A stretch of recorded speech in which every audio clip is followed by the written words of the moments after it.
Моето име е Загорка Блажевска. Јас сум управител, генерален директор на компанијата Витанова, која работи од 2006 година како застапник за странски компании, суровини за прехранбена, фармацевтска и козметичка индустрија. Од 2008 година ја отворивме втората канцеларија во Белград, Република Србија. Всушност работиме на сите простори на XU земјите, почнувајќи од Босна, Србија, Косово, Албанија, Црна Гора. Имаме клиенти од Грција, Бугарија, Хрватска и ги снабдуваме нашите производители со квалитетни суровини за нивните производства. Покрај тоа, имаме и одреден сектор на консултантски услуги во кој се работи развој и формулација на рецептури за веќе наименуваните индустрии.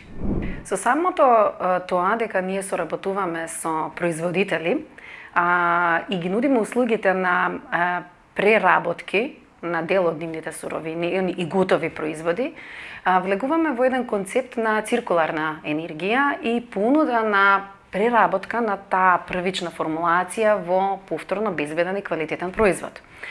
Во Европската Унија уште од 2015 година е донесена законска регулатива за circular economy, посебно food waste и food donation, па ќе го наметне тука нашата потреба да се прилагодиме кон сите тие нови трендови кои што доаѓаат и да можеме полека да ги имплементираме заедно со нашите производители во готов производ. Понудата што ја имаме досега направила да дадеме готови квалитетни производи од одредени доработки или преработки или реформулација на постоечката рецептура. Една таква преработка е квалитетниот производ кој што треба да биде апликативен и за крајниот консумент.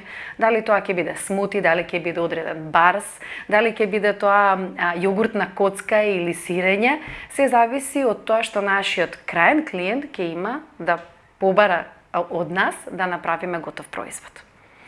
Нашата компанија покрај понудите на суровини и реформулација на рецептури, исто така се соочи со еден концепт на покачување на енергенсите, како и сите компании во изминатиот период.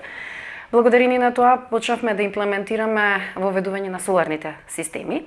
Меѓутоа и со самиот нов објект во кој што сме веќе втора година поред, направивме една дигитализација на системот и наместо директно посетување на клиентите, успеавме со модернизација и веб камери да бидеме присутни на самите производства и во Германија, меѓутоа и во производните погони во регионот. Еден од предизвиците беше несоодветна законска рамка, всушност постои законска рамка, меѓутоа имплементација и тешките и долги временски рокови на изведба на сите овие процеси.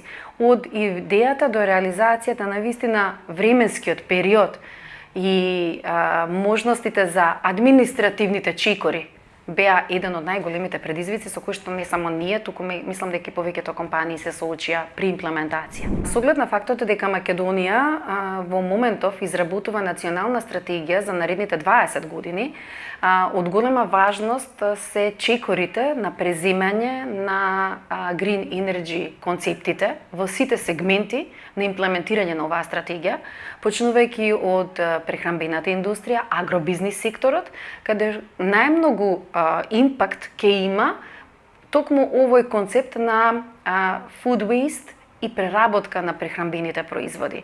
Тука гледаме огромно поле за работа, за дополнителни извори на енергија од повратокот на храна, дали било во компост, дали за изработка на одредени енергенси или во модерно време наречени sustainable agriculture.